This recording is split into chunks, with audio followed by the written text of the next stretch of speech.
The primary purpose of the event was to raise awareness of Codex Alimentarius, which is a piece of global directive that very, very few people are aware of. They're certainly not aware of the potential implications that it has.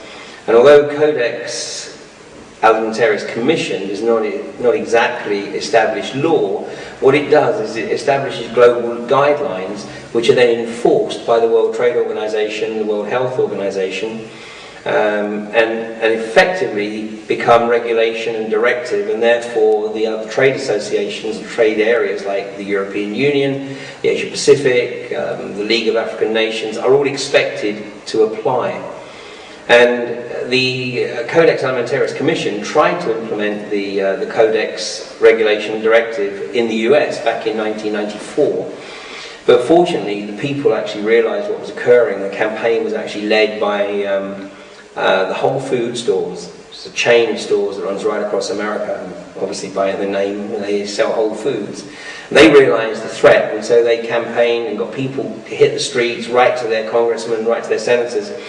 And these people realized that if they didn't do something about the Codex threat, then potentially they were going to be not elected next time round.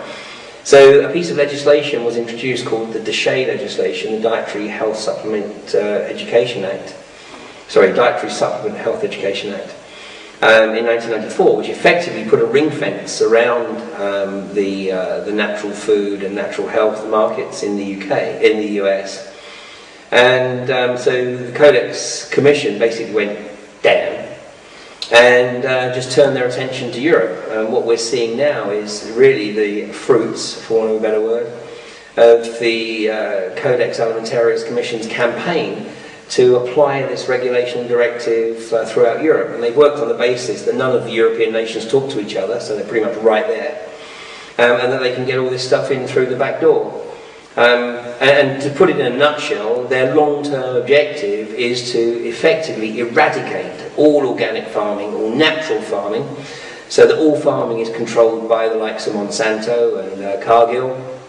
And in the worst case scenario, we'd have a situation like exists in Iraq right now, where 2 years ago the US government was manipulated effectively by Monsanto into forcing the fledgling Iraqi government to introduce law which prevented the Iraqi farmers from saving their seeds.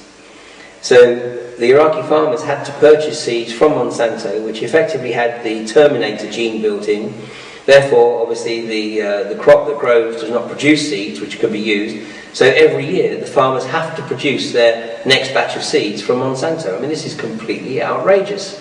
You know, farming has been on this planet, in a recorded history at least, for the last 5,500 years. And in here we see an extremely pernicious attempt to completely wipe out all the natural farming techniques, and all food will effectively come from genetically modified crops. And of course this has tremendous impact on the health of people. I mean, basically they're eating shit, and so their bodies will go to shit. Which of course has an immediate impact on the health industry. So that's why Codex also targets the natural health industry, because instead of enabling people to eat the crap that comes out of the GM crops and supplement their diet with natural supplements, with natural vitamins, then along comes Big Pharma and says, no, you don't want any of that natural stuff. In fact, not only don't you want it, we're not going to let you have access to it. You need to take these pharmaceuticals. So what you end up with is a crazy situation where people are sick from a very, very early age in their life because of a poor diet. Of course, it's compounded by the forced vaccinations that are occurring in many states in the US now. It's not legal for a parent to withhold or stop their children having the series of vaccinations. So the children get sick. You know, they go along to the doctor gives them, you know, pharmaceuticals, it destroys the immune system of the body. So what you have is a situation where, ironically, although people may live longer, their quality of life, of course, is dramatically reduced. And they're totally reliant on pharmaceuticals, so guess who wins out? The pharmaceutical companies. Is this cycle of sickness, is this just corporate greed? Is it just all about money, or is there another agenda going on here, in your opinion? It depends on who I'm talking to. certainly on one level, there's no question, it's corporate greed, absolutely. And this is indeed very well documented in this excellent book, which is now 24 years old, called Corporate Crime in the Pharmaceutical Industry. I mean, it is without any shadow of doubt the most corrupt industry. Now, don't get me wrong, I'm not totally anti, the pharmaceutical industry. I mean, if it wasn't for the pharmaceutical industry, my 5-year-old son wouldn't be here now. But, it's everything in balance, and it's about choice. What we have is the corporate pharmaceutical industry trying to completely eradicate choice, and they want to be able to dominate. And the reason they want to be able to dominate is because it's mega bucks. I mean, back in 2002, the top 10 pharmaceutical companies, the profitability of those top 10 companies was greater than the profitability, the combined profitability of the other 490 companies in the Fortune 500. I mean, this is big, big business. And to just put it in perspective, the chairman of Pfizer in 2002, his compensation package in that year was $74 million. I mean, this is obscene.